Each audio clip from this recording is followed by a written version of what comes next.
شروع کرتا ہوں اللہ کے نام سے جو بڑا مہربان نہایت رحم کرنے والا ہے۔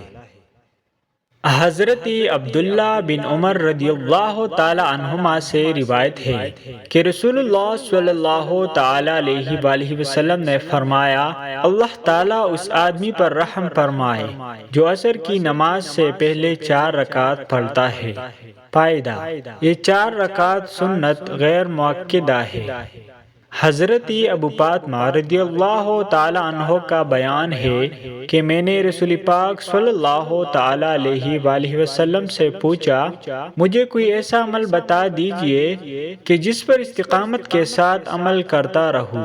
فرمایا، پس سجدے کرتے رہو، پس تم جو بھی اللہ کے لیے سجدہ کرو گے اس سے اللہ تعالیٰ تمہارا ایک درجہ بلند کر دے گا اور تمہارا ایک گناہ معاف کر دے گا۔